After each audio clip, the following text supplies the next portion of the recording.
9-шы дәрісіміз тақырыбы ағартушы демократтық бағыттағы ақын жазушылар шығармашылығы.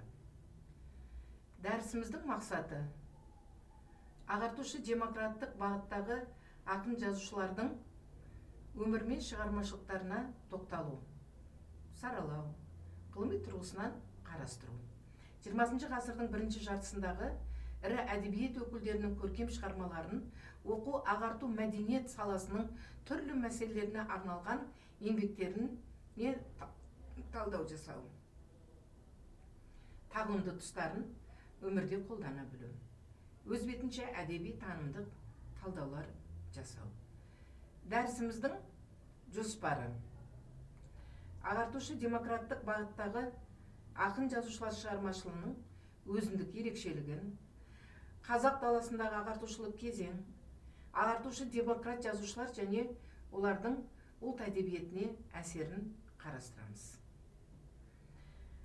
Бұл дәуірдегі демократтық ағартушылық бағыттағы әдебиет өкілдері өздерінің шығармаларында қазақ тұрмысындағы ескілік қалдықтарын, патша үкіметі мен қазақ феодалдарының халыққа, еңбек адамына істеп отырған озбырлық істерін батыл сынады.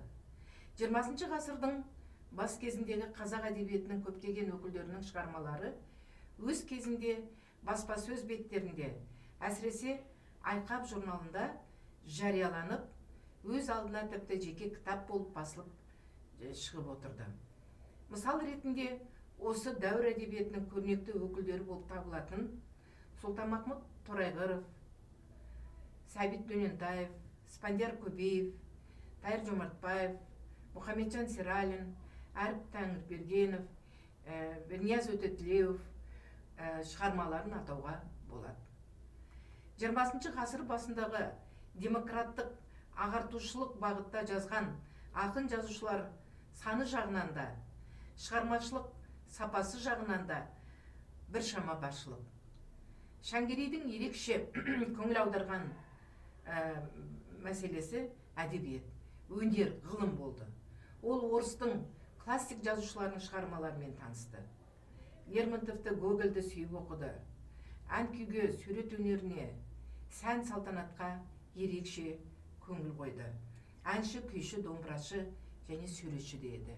Сосындай өнерпаздарды өзіне жақын тартып, олардың өнерін тамашалауды ұнатты. Шәңгерей прозалық шығармалар жазған дегенде дерек бар.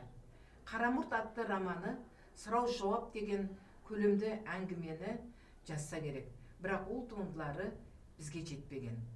Ақынның біраз өлеңдері 1910 жылы жазылған Шайыр, 1912 жылы жазылған Көкселдір деген жинақтарда жарияланады. Бұл жинақтарды бастырған Құмар Қараш еді. Кеңес дәуірінде Қызылорда қаласында ақын өлеңдерінің жинағы 1933 жылы басылып шықты. 20 ғасырдағы қазақ әдебиетінде өзіндік орны бар Абай поэзиясының қайнар бұлағынан сусындап өскен талантты ақындарымыздың бірі Әріп Тәңірбергенұлы. Ол 1856 жылғы қазіргі Шығыс Қазақстан облысы Жарма ауданы Үшбиік темір жол бекеті Жыланды мекенінде дүниеге келген. Ақын 11-12 жасында ауыл медресесінде бастауыш орыс мектебінде оқиды. 1877 жылы Семейдегі уездік училищеде оқуға түсіп, оны 1881 жылы үздік бітіреді. Семейде оқыған кезінде Абаймен танысып, оны өзіне ұстаз тұтады. Әріп татар, орыс тілдерін жетік біледі. Бірге араб, парсы, түрік, қытай тілдерінде жақсы меңгерген. Шығыс және орыс классикалық әдебиетін оқып, олардан нәр алған. Бала күннен ақындық жолға түсіп, ақындар айтысына да қатысқан. Өлеңді қолма-қол суырып салып, айтуға шебер, айтыс өнерінің ерен жүйрігі де болған деп айта аламыз. Артына өшпестей рухани мұра қалдырған Шәкәрім Құдайбердіұлы 1858 жылдың 24 шілдесі күні бұрынғы Семей облысының Абай ауданында туып, 1931 жылдың 21 қыркүйегінде сол мекенде қайтыс болған. Ол асқан ақындығына қоса жазушы, аудармашы, әрі композитор болған. ақындыққа баулып тәрбиелеген ұлы Абай оның әйгілі ақын болып қалыптасуына елеулі үлес қосқан. 5 жасынан оқып, аз ғана жылда сауатын ашқан, зейінді де зерек жас, көне түрік, араб, парсы тілдерін игеріп, көп ұзатпай орыс тілін де еркін меңгерген.